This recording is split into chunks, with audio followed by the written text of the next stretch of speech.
pessoal, tudo bem? Começa agora mais um X da Questão ao vivo pela TV Câmara São José do Rio Preto. E você pode e deve participar aqui com a gente, enviando sua sugestão, sua crítica, sua opinião para o nosso WhatsApp. O número está aí na tela, é 99163-7905. E nós temos também o telefone aqui da redação da TV Câmara para você entrar em contato com a gente, 3214-7766. E também o nosso e-mail, gama@riopreto.sp.leg.br. Estamos ao vivo também pelas nossas redes sociais. Estamos lá no Facebook, como Câmara Municipal de São José do Rio Preto, e no YouTube, como TV Câmara de São José do Rio Preto. Você também acompanha nosso programa em tempo real. Aproveita, curta e compartilhe nossas páginas. É muito importante para a gente. Bom, e no programa de hoje nós vamos falar sobre saúde, mais especificamente sobre a epilepsia. E nós recebemos em nosso estúdio o médico neurologista e professor do Departamento de Neurologia da Unicamp, o Dr. Li Min, que é chinês, né, radicado no Brasil aí há mais de 50 anos e que desenvolve estudos sobre o tratamento da epilepsia. E acompanhado do Dr. Li, que vai se aventurar nas urnas esse ano, o Dr. Li é candidato a deputado estadual pelo Cidadania, está aqui o também médico neurologista, o Dr. Moacir Borges. Já agradeço a presença dos dois. Dr. Li, o que levou o senhor, um médico renomado, pesquisador, cientista da Unicamp, a se aventurar na política? Muito obrigado pela sua presença aqui com a gente. Muito obrigado, Alexandre. As pessoas que estão nos assistindo aí no X da Questão na TV Câmara.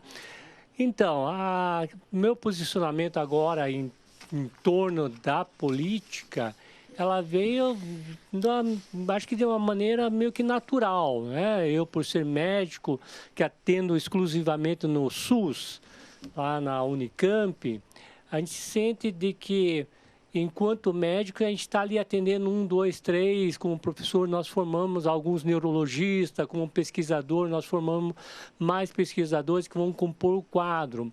Mas para transformar a realidade, a gente precisa efetivamente ter políticas públicas, né? E até no meu caminhar, que eu tenho um relacionamento muito próximo com a cidade de São José do Rio Preto, por conta de um projeto da OMS, da Epilepsia Fora das Sombras, que o Moacir e eu nós pudemos coordenar e desenvolver, nós vimos que realmente é possível melhorar muito o nosso Sistema Único de Saúde.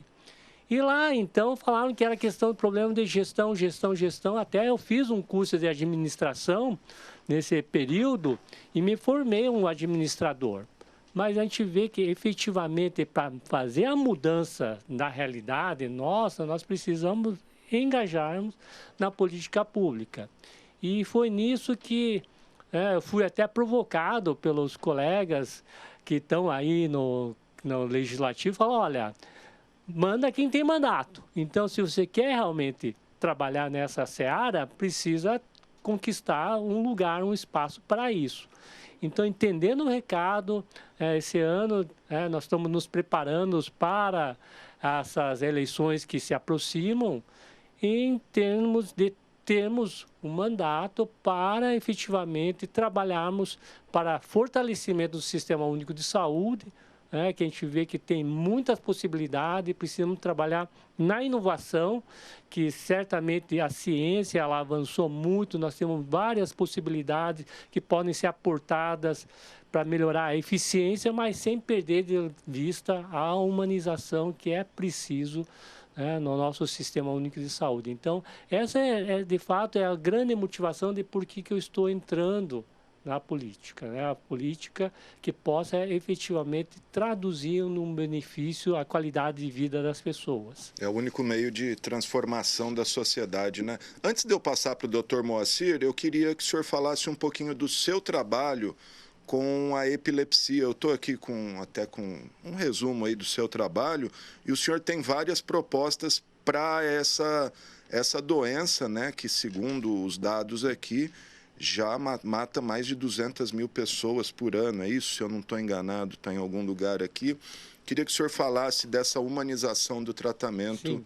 da epilepsia. Então, a epilepsia é uma doença crônica grave do cérebro que comete 1 a 2% da população. Quer dizer que no estado de São Paulo nós temos 460 mil a 920 mil pessoas. Mais do que pessoas, a gente fala que é uma doença que compromete a família. Então, muito por conta do desconhecimento, e isso gera muito preconceito e estigma. Então, isso faz com que a vida das pessoas que têm epilepsia seja muito difícil. Existem muitas barreiras ainda, né, que precisam ser transpostas. E, de fato, que nem eu falei, eu fui o coordenador da campanha global Epilepsia Fora das Sombras, um projeto da OMS aqui na América Latina. E um dos lugares que nós trabalhamos foi São José do Rio Preto, e que Moacir e eu pudemos realmente desenvolver um modelo de atendimento integral a essas pessoas.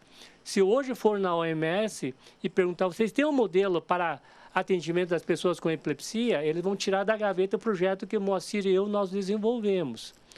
Então, o que nós observamos? De que é preciso, digamos, novamente, políticas públicas para tentar mudar. Eu, no decurso, eu acabei fundando uma ONG, entendendo que, por ocasião, precisaria dar um dinamismo para assistir, atender aos pacientes com epilepsia que não tinham informações, para onde correr. Então, fundei uma ONG chamada ASP, que é uma referência nacional, e ajudei também a fundar a Federação Brasileira de Epilepsia, que hoje completa 17 anos de atuação, e que também é uma referência para as pessoas com epilepsia, para ajudá-los em buscar seus direitos, enquanto cidadão. Ontem, por exemplo, eu estava na cidade de Amparo e tivemos relato de uma pessoa que é jornalista e que não consegue se manter no emprego porque quando tem crise é despedido. Tem crise, é despedido. Tem crise, é despedido. Até que hoje ele não consegue trabalhar na profissão, tem que trabalhar numa profissão ou outra, para poder se sustentar. Mas daí se pergunta, qual que é a razão de a pessoa ser despedida por conta da doença? Então, a gente vê que ainda tem muito o que fazer.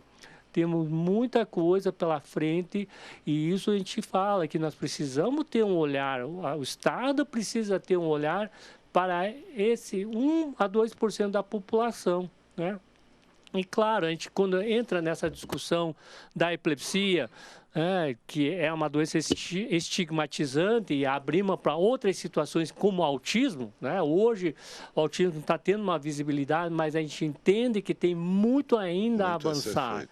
Temos muito a avançar. Então, nós tivemos que realmente precisamos ter alguém no legislativo que entenda da realidade, entenda o Sistema Único de Saúde, entenda da situação para juntos com entidades ou organizações não governamentais, pessoas que estão ali à frente, ajudarmos a construir políticas que tragam efetivamente uma mudança para melhor para essas pessoas. A gente vê que o senhor está com um bottom aí, movimento roxo. O que é? É ligado à epilepsia? Exatamente. O roxo, ela é a cor símbolo da epilepsia.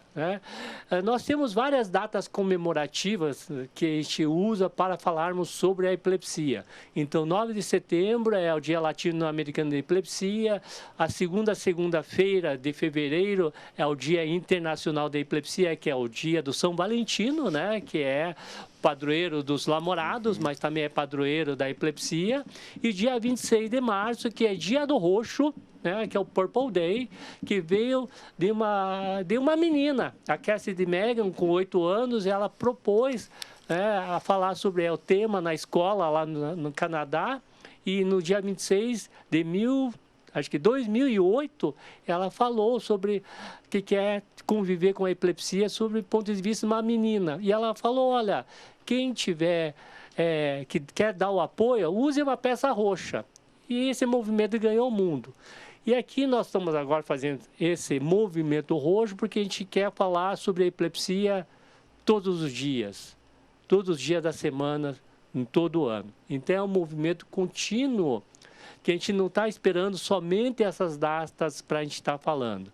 A gente quer falar, dialogar com a população de que a epilepsia tem tratamento e que as pessoas que têm epilepsia não são bicho de 7 cabeças.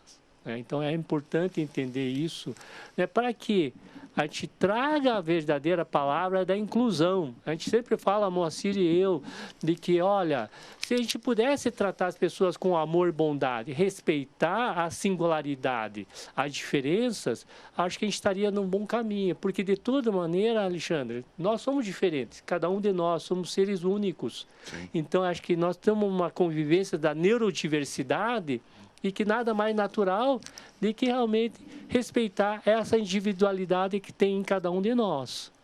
Muito bom. Deixa eu passar a palavra para o Dr. Moacir Alves Borges, daqui a pouco a gente volta a falar um pouquinho da epilepsia. Dr. Moacir, o senhor que está ciceroneando o Dr. Lee aqui em Rio Preto, o que o levou a isso? Enfim, como é receber um colega médico aí se candidatando? Fala um pouquinho da sua opção aí. Inicialmente, eu quero agradecer a oportunidade que está sendo nos dado pela X da Questão da TV Câmara e, inclusive, com o obrigado ao presidente da Câmara, o meu amigo Pedro Roberto. Está aqui com a gente no estúdio, acompanhando aqui. O motivo de eu estar encampando essa luta do professor Lee é mais ou menos o que ele já explanou. Então, há 20 anos, ele chegou e conversou comigo a respeito da epilepsia e que eu tinha alguns trabalhozinhos já publicados. E ele quis saber melhor a respeito e levou isso na Organização Mundial da Saúde com o professor Sander. E fomos trabalhar na pesquisa das pessoas com epilepsia, principalmente na questão da epidemiologia. A epilepsia eu conheço há muitos anos, porque eu convivi com ela no meu lar desde a minha primeira infância. E eu sempre soube, então, das dificuldades, principalmente as dificuldades relacionadas com os preconceitos e as injustiças. A partir de então, nós começamos a fazer esse trabalho da epilepsia na sombra. Fizemos muitas reuniões, inclusive com as associações das pessoas com epilepsia. E em várias reuniões que nós fizemos pelo Brasil, eu sempre participava. Gente, se nós não politizarmos a questão, principalmente a questão das pessoas com epilepsia junto à Previdência Social, que não existe a possibilidade da Previdência legalmente dar os direitos da aposentadoria às pessoas com epilepsia, uma vez que não existe no CIF, que é o Cadastro Internacional de Funcionalidade. E como é que faz isso? Você tem que passar uma lei na Câmara, no Senado e na Câmara, ou seja, no Congresso.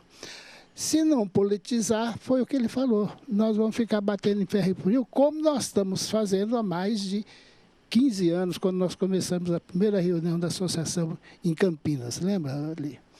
Então, foi essa a luta. Conheço o professor Lee sobejamente, sei do trabalho que ele faz, acredito na proposta e na plataforma que ele está colocando. Porque quando eu defendo a aposentadoria das pessoas com epilepsia, eu estou dando condições de saúde, de lazer, de você ser qualidade de vida, reconhecer como tal a honra de ser cidadão brasileiro, certo? A dignidade das pessoas com epilepsias. Eles merecem, como todos os cidadãos. Sim. Então, essa luta é uma luta meritória e a gente está trabalhando nisso junto com ele. E nós temos certeza que ele fará contato com outros políticos bem-intencionados que existem. Há muitos políticos bem-intencionados. E a gente, em uma gestão ou, no máximo, 2 gestões, como é o plano dele, a gente conseguir essas leis para o Brasil, assim como também facilitar a inclusão das outras pessoas com outros problemas de saúde, como ele citou, que é a doença de inclusão do autismo. Mas ele vai ter que também fazer um olhar para o SUS, porque ele trabalhou muito tempo lá na Inglaterra, e o nosso projeto do SUS, ele tem como espelho a saúde pública lá da Inglaterra, onde ele tem um amigo lá. E organizar, um problema que eu fico muito preocupado, se o indivíduo tem um AVC, ele pode ser tratado em 4 horas, ele tem uma janela de 4 horas, mas ele tem que ser atendido no serviço que presta esse atendimento, que é fazer um tratamento específico, ele não ficar paralisado de um lado. Mas se ele tiver esse AVC, esse derrame, lá na Cidade América de Campos, ele não chega aqui ao hospital de base em 4 horas. Então, precisa de ser olhado isso com mais atenção. Muito bom, doutor Moacir Alves Borges, que é neurologista e também professor da FAMERP, é isso, doutor? Legal. Doutor Lee, já que a gente está falando da epilepsia, eu queria que o senhor falasse um pouquinho das causas da epilepsia, o que leva uma pessoa a ter epilepsia, como uma família pode diagnosticar precocemente e se esse diagnóstico precoce auxilia o tratamento de alguma maneira, é uma maneira eficaz de combater, e falasse um pouquinho também do tratamento. Qual é o tratamento disponível hoje para a epilepsia? Não, perfeito. Primeiro, agradecer ao presidente da Câmara, o Pedro, pela receptividade, por abrir as portas aqui. E vamos falar um pouquinho sobre essa questão do tratamento, do diagnóstico.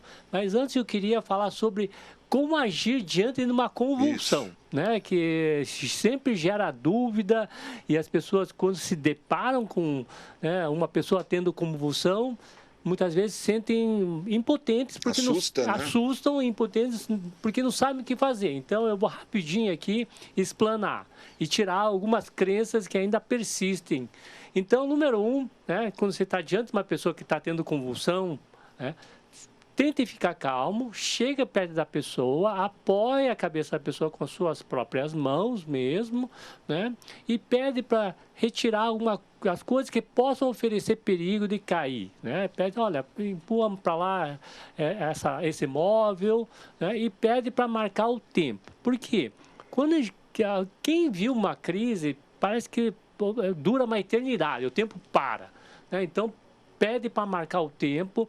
Se a crise adentrar mais do que 5 minutos, está entrando numa situação que é perigosa para a vida da pessoa, precisa levar para um hospital, um pronto atendimento. Então, os lugares que tem o SAMU é 192, para ser removido. E é basicamente isso. E daí tem os mitos que aparecem, que, cuidado que a epilepsia pega, que não se pega, a epilepsia não é uma doença infectocontagiosa, tá? Então, não tenha medo de ajudar a pessoa por conta disso, porque isso é uma crença, é falso. E outra crença que eu falo que é uma crença perigosa é a história da língua. Da língua, isso. Da língua. Cuidado que vai engolir a língua. Vamos enrolar a língua. Vai enrolar a língua. Então, o que acontece? Se você está lá tentando ajudar e alguém bata no teu ombro, puxa a língua, O que você vai fazer? Você vai puxar a língua, porque isso está meio que impregnado no teu inconsciente, no teu imaginário, e essa é uma crença perigosa, porque você vai ajudar, e você vai colocar a tua mão. E você pega uma pessoa que é forte, vai mastigar os dedos fora, isso já aconteceu, Ou então, às vezes, o pessoal dá uma caneta, dá uma colher e arranca um dente da pessoa que está tendo convulsão, para uma situação que é desnecessária. A língua é um músculo. Nada, é só proteger a cabeça ali. Então, não ponha nada na boca da pessoa, E aproveite esse momento para educar as pessoas que estão do lado, falar, olha, a epilepsia não se pega e a pessoa não vai engolir a língua, não precisa pôr nada na boca, Então, é isso. E também não esfregue álcool, não dê água, a pessoa está inconsciente, você vai afogar a pessoa. Se você vai dar álcool, pode cair álcool na córnea, pode fazer lesão da córnea. Então, é bem simples, pessoal. Mantenha-se calmo, apoie a cabeça, proteja a cabeça, afaste as coisas que podem oferecer perigo, pede para marcar o tempo, 5 minutos, passou, precisa ser levado ao hospital, SAMU 192. Em média, uma convulsão dura quanto? 1 a 2 minutos, segundos, né? Mas por isso que a gente fala que marque o tempo, porque parece que o tempo fica lá parado, dura uma eternidade, porque a gente fica assustado com a situação. Mas é rápido, 1 a 2 minutos, em geral, é o tempo médio da crise. Se durar, que nem eu falei, mais dos 5 minutos, daí é uma situação de emergência, né? Emergência, que precisa ir para o hospital, né? Tá? Perfeito. Então, fica aí a dica. Sobre a questão do diagnóstico, o diagnóstico da epilepsia é feito através da história clínica, né? Então, a pessoa precisa ter um relato de manifestações que são crises epiléticas. Aí precisa ter uma formação, o médico precisa ter uma formação para ser capaz de fazer esse diagnóstico. Porque a convulsão, que é uma forma de crise epilética, ela é mais comum e que ela não oferece muito dificuldade em termos de diagnosticar, né? Então, isso é a parte fácil. Porém, existem outros tipos de crise que ela tem uma manifestação mais sutil, como, por exemplo, em crianças, que elas saem do ar por poucos segundos. A tal da crise de ausência. Está lá na salinha de aula, volta a fazer o que estava fazendo. Ela pode ter dezenas, centenas dessas crises na sala de aula e, claro, nesses momentos ela não está conectada ao meio. Então, ela não está aprendendo nada. E, geralmente, os professores falam, é uma criança, parece que está no mundo da lua. Está distraída. Está distraída, quando, de fato, ela está tendo crise de ausência. Ou, então, tem outras crises que a pessoa sai do ar também, está em pé ou sentado como esteja, né?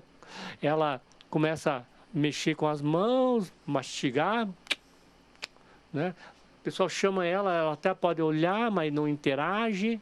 Então, esse também é um tipo de crise e que muitas vezes, pessoal, mas o que está acontecendo? É estranho ele, né, tal, e de fato... Está viajando. Está viajando, né, e essas pessoas, não, a gente tem relato, né, Moacir, que acabam parando na delegacia, né? Acabam parando na delegacia. Então, são, digamos, manifestações que podem ser muito, digamos, sugestivas de crise. Daí o médico precisa estar preparado, treinado para fazer o diagnóstico. Então, o diagnóstico é feito pela história clínica. Os exames que a gente faz, né, o eletroencefalograma, a ressonância magnética, a tomografia, elas servem para complementar o diagnóstico clínico para tentar achar as causas, né? Porque a epilepsia, ela é o que é uma propensão do cérebro daquela pessoa em gerar crises, mas essa propensão, ela tem componentes que a gente fala que tem a questão genética de fundo, como o cérebro se formou, mas tem questão ambiental, né? E, de fato, se a gente for olhar aí das causas da epilepsia, a maioria das causas da epilepsia são de causas adquiridas. Como? Uma criança que tem um problema durante o trabalho de parto, ao nascer, né? Ficou roxinha, né? Então fez lesão. O motoboy se envolveu no acidente automobilístico, bateu, fraturou o crânio e tempos depois começou a apresentar crises epiléticas. Ou o senhor de idade teve um derrame, né? Tempos depois começou a ter crises epiléticas também, uma epilepsia. Então, o que a gente fala são causas adquiridas. Existe a questão genética, porém é uma porcentagem menor, né? Então, a gente tem, a exemplo... ontem estava uma mãe que tem uma criança com síndrome de Edwards, né? Tem uma trissomia do 18, e daí volta e meia, quando nós vamos falar, tem a mãe, o pai que tem uma criança com síndrome de Dravet, né? Que é uma mutação genética.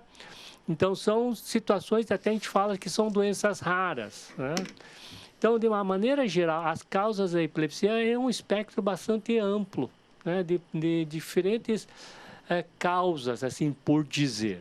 Certo. O tratamento O bom, né, que se a gente for Existe olhar... tratamento definitivo ou ele é só paliativo? O tratamento, ela funciona na grande maioria. Se a gente pegar, Moacir, 100 pessoas que têm epilepsia, a gente dá uma medicação que tem na rede básica de saúde, seja ela carbamazepina, fenobarbital, fenetoína, ácido valproico, que estão aí no postinho, a gente consegue controlar tranquilamente 2/3.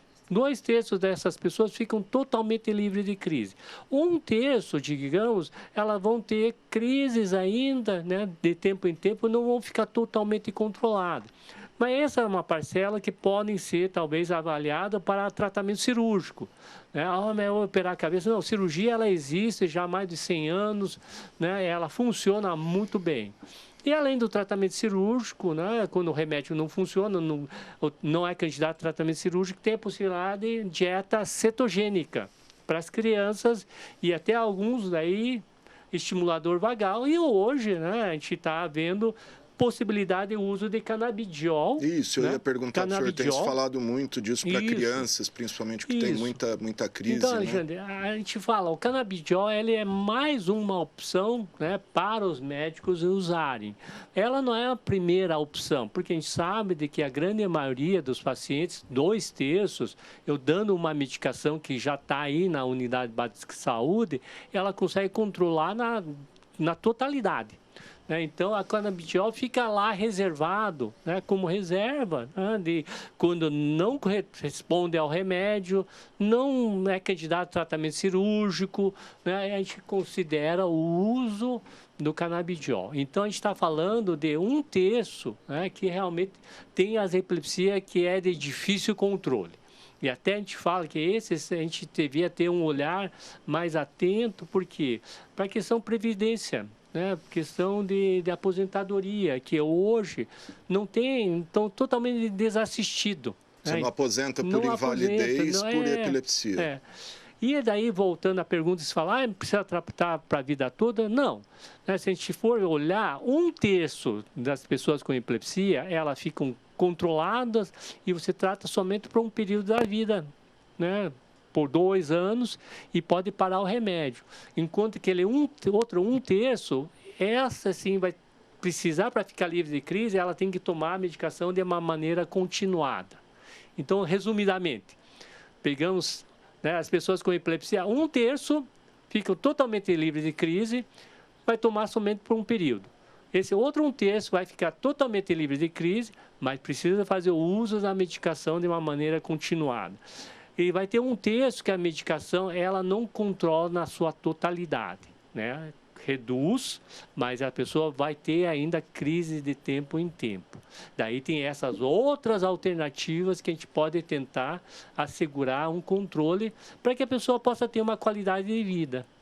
Doutor, a epilepsia, ela causa algum outro problema além das crises? Pode levar à morte, uma invalidez, alguma coisa? Sim. Então, a questão da epilepsia, ela é uma doença neurológica que ela tem uma complexidade que abrange a questão psicológica, tanto da pessoa, né, da família, entorno social, muito importante. Então, muito que a gente fala de que a pessoa que tem epilepsia, ela pode vir a ter outras coisas associadas, sobretudo na área da saúde mental, né? Muita ansiedade, muita depressão, muita ideação suicida, né? Então, e até inclusive, uma parte das pessoas que têm epilepsia, mais ou menos 10%, podem ter o espectro autista. Né? Então, o espectro autista dentro do quadro da epilepsia. Né? Se a gente for olhar de um outro espectro, de outro ponto de vista, de pessoa que tem transtorno de espectro autista, a gente vai ver que a epilepsia está presente em quase 1/3. Né? Então, existe uma sobreposição relativamente frequente entre essas duas condições. E o que a gente fala, né, que a epilepsia, ela, quando não controlada, ela coloca a pessoa num grupo de risco de morte súbita. Né? Então, o Moacir também é estudioso nessa área, que a gente sabe que existe um fenômeno chamado morte súbita. Né? Porque isso acontece de uma maneira geral com a população, mas nas pessoas com epilepsia, essa frequência está aumentada. Né?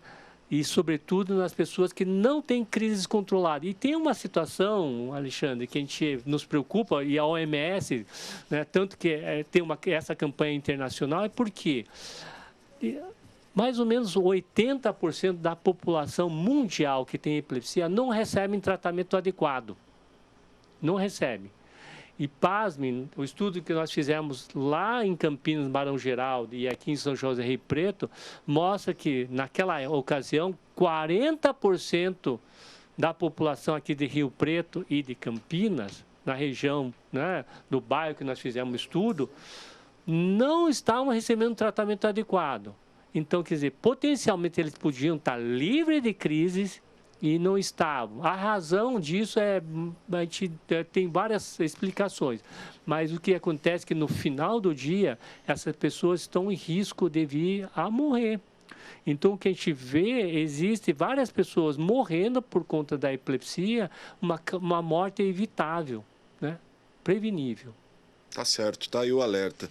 Doutor Lee, para a gente ir caminhando para o encerramento aqui, o senhor é professor da Unicamp, enfim, Universidade Estadual, quer entrar na vida pública. Eu queria uma avaliação do senhor sobre as universidades públicas no país, em especial as federais, aí sofrendo um desmonte, corte de dinheiro, recursos, interferência em nomeação de reitores. Queria uma avaliação do senhor, como tem visto aí, como a comunidade acadêmica está vendo toda essa situação. Então, Alexandre, eu queria resgatar uma data que passou recentemente, dia 9 de julho, a Revolução Constitucionalista. Nós, paulistanos, somos, digamos, inovadores em vários aspectos, até inclusive na demanda de ter uma Constituição. E, por ocasião, o Estado de São Paulo foi rechaçado pelo governo federal, né? Mas o Estado ela não ficou quieta, ela deu a resposta através da criação da USP, em 1934. Se a gente for olhar no brasão da USP, ali está a resposta que o Estado de São Paulo deu ao Brasil. Pela ciência vencerá. E nós temos aqui no Estado de São Paulo 3 universidades estaduais que figuram entre as melhores da América Latina, né? Nós precisamos preservar esse patrimônio que nós temos dessas universidades, além de uma agência de fomento chamada FAPESP, que também foi fruto, digamos, de um posicionamento político, né? A criação de todas essas instituições e que pessoas precisam entender, elas não simplesmente formam pessoas, mas geram economia. A cada R$1 que você põe numa universidade, ela te retorna em 4. Então, precisamos agora cada vez avançar no modelo econômico do conhecimento.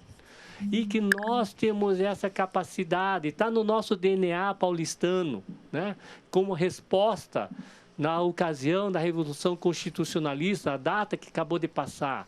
Então, pessoas, precisamos realmente ter um olhar atento, preservar esse patrimônio, essa riqueza, que é a ciência nacional, ciência brasileira de qualidade, pois somente pela ciência a gente vai conseguir autonomia e soberania. E saibam de que a ciência ela não simplesmente materializa de noite para o dia, ela nasce dos bancos escolares, que progridem a partir dos níveis. Então, investir em educação e ciência é investir para o momento e para o futuro. Então, a gente precisa ter um olhar muito, muito atento. E, obviamente, eu sendo professor da universidade, enxergo isso de uma maneira muito clara. Porém, isso não é muito clara nas poderes aí legislativos que eu tenho frequentado. Então, eu espero poder contribuir com esse diálogo, esse diálogo que eu sempre falo, que a gente precisa dialogar, né? Porque a política é uma questão de diálogo, né? E acho que precisamos trazer na política a questão da humanização, da humanidade, né? E que seja pautado pela ciência e pela razão. Acho que esses são pontos que eu vejo necessários para a política paulistana, política nacional, e que temos uma grande oportunidade à frente de desenvolver esse Estado e esse país. Sem dúvida. Temos o próprio Butantan, né, que por pouco não sofreu desmonte aí, por conta da pandemia, acabou sendo preservado. Doutor Lee, obrigado. Quero agradecer ao senhor, Dr. Lee, médico neurologista, professor do Departamento de Neurologia da Unicamp. Agradecer ao Dr. Moacir Alves Borges, também neurologista, professor da Farmep. Se quiser falar mais alguma coisa, doutor, tranquilo. Dr. Lee, obrigado, boa sorte aí na sua caminhada agora rumo à Assembleia, né? Eu quero lembrar que esse espaço também está aberto a todos os candidatos, pré-candidatos que passarem por Rio Preto, que tiverem interesse em passar aqui pela TV Câmara, a TV Câmara à disposição, o espaço aberto a todos. É isso aí, gente. Bom, e daqui a pouquinho a Câmara realiza a 38ª sessão ordinária de 2021, de 2022. Vamos conferir os projetos que estão na pauta aí a partir das 14h. Os vereadores de São José do Rio Preto realizam na próxima terça-feira, dia 12 de julho, a 38ª sessão ordinária de 2022. Na pauta estão 9 itens, 3 vetos, 5 projetos de lei e um projeto de resolução. Destaque para o projeto de lei de Renato Pulpo, do PSDB, que obriga os cinemas da cidade a realizar mensalmente ao menos uma sessão especial destinada a autistas. Essas sessões devem ser realizadas com as luzes acesas, volume de som reduzido e também sem exibição de publicidade. Esse projeto será analisado em primeira discussão. Também em primeira discussão será analisado o projeto de Renato Pulpo e Robson Risse, do Republicanos, que prevê a gratuidade da tarifa de ônibus para atiradores do tiro de guerra, desde que estejam fardados, indo ou voltando do quartel. Também na pauta, projeto do Executivo em primeira discussão que abre no orçamento fiscal do município crédito especial de R$ 630 mil para investimentos na assistência social. Os outros 2 projetos de lei na pauta estão em segunda discussão e são de Jorge Menezes, do PSD, que institui o Dia do Pedagogo no município, e de Júlio Donizete, também do PSD, que veda a contratação de agressores de idosos, crianças e adolescentes para cargos em comissão na administração pública municipal. Já o projeto de resolução é de autoria do vereador João Paulo Rilo, do PSOL, e prevê o retorno da possibilidade do uso dos 10 minutos do tempo de liderança por parte dos vereadores em qualquer momento das sessões ordinárias. Atualmente, o tempo de liderança só pode ser utilizado ao final da ordem do dia, ou seja, após a votação de todos os projetos. Dos 3 vetos na pauta, 2 são parciais e 1 é total. O total é o projeto de Rilo, que altera a lei municipal, que criou o Fundo Municipal de Defesa do Meio Ambiente para adequá-la a disposições previstas em normas estaduais. Os 2 vetos parciais são ao projeto do próprio Executivo, que institui o Programa de Pagamento Incentivado, o PPI, e foi alterado por emenda proposta por Jorge Menezes. O segundo veto parcial na pauta é a projeto de Jean Charles, do MDB, que obriga o Executivo a criar plataforma virtual para acompanhamento das obras realizadas pela Prefeitura. O trecho vetado desta lei exige a disponibilização das planilhas de medição das obras. A sessão começa às 14 horas e tem transmissão ao vivo pela TV Câmara, canal 4 da NET Claro TV e 28.2, sinal aberto e digital para toda a região de São José do Rio Preto. Matheus Camargo, para a TV Câmara, o canal do Legislativo. É isso aí, gente. Então, só lembrando, a sessão começa daqui a pouquinho, às 14h. Bom, e essa edição do X da Questão fica por aqui. Se você quiser rever esse programa, ele será reprisado logo mais às 20h e amanhã cedinho às 7h. O programa fica disponível também em nossas redes sociais, tanto no YouTube quanto no Facebook. E você pode sugerir reportagens, entrevistas e o que mais você quiser por meio do nosso WhatsApp. Está aí o número 991637905.